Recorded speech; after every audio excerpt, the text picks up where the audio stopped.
Hi, this is Karon Thackston with marketingwords.com and copywritingcourse.com.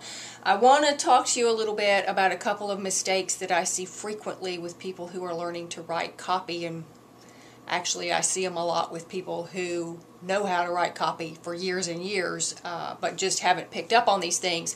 I have some examples, some real life examples of copy that students of mine from searchenginecollegeclasses.com have turned in. These are assignments they were given.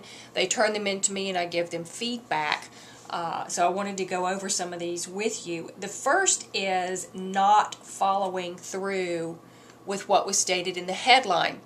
So many times I see this happen over and over and over again, where people will state something in a headline and they won't say anything about it in the copy. The headline is what captured the attention of your reader. So if that's what they were interested in to begin with, when they don't see you talking about that in the copy that follows the headline or the subheadline, they're going to click away and leave because you aren't giving them what they wanted. Here's a good example. Last year, a burglary occurred in the United States every 14.6 seconds. That's a compelling headline. And the copy that the student wrote following that headline says, crime statistics today are startling. They just gave us statistics, so now they're referencing the statistics. Perhaps you have already had your home broken into. All of us certainly know someone who's been burglarized. And this leads us to the second mistake that I was talking about. Not getting to the point fast enough.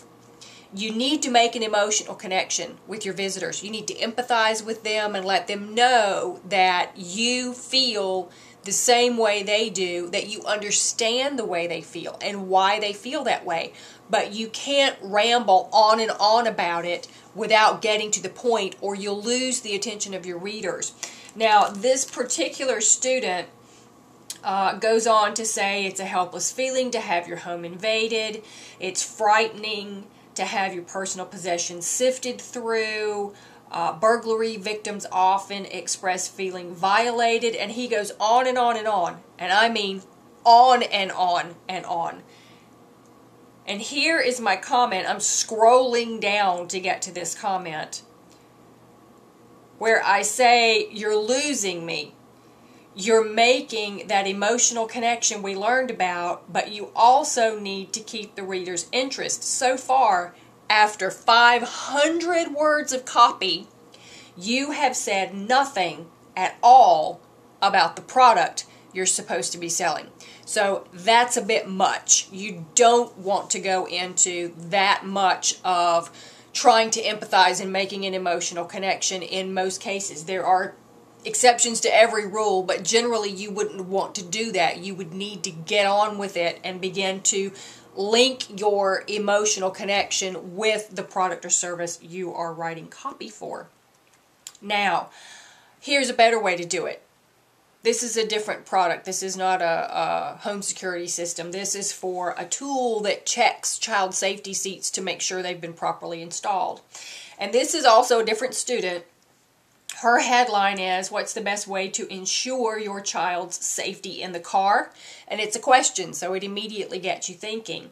And her copy reads, there's nothing more precious than the life of your child. So when it comes to car seats, it's surprising just how many parents leave their installation to chance. It only takes a moment for an accident to happen, and it only takes a moment to make a decision that could save the life of your child. The best way to make sure your child's car seat is properly secured is with a simple tool now available in Australia for the first time. Good opening section. It makes that emotional connection. It links to the headline that was written above it, and it gets to the point. So that's a not so good example and a good example of how to do that so that you can keep people interested. The other thing that I see a lot when I'm grading these assignments is copy that is cluttered, as I call it quite frequently. There are too many words in the sentence. They use 3 words or 4 words when one would do. And the word had is often the culprit for causing sentences to sound cluttered. For example, she had gone to the store. You can say she had gone to the store, or you can say she went to the store.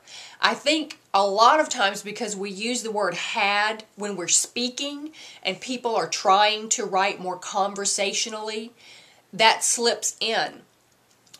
More conversationally is okay. Completely conversationally is not. And I understand there aren't too many people out there who draw a line between how much of a conversation you need to have in writing. It still needs to sound polished. It needs to be concise and well written.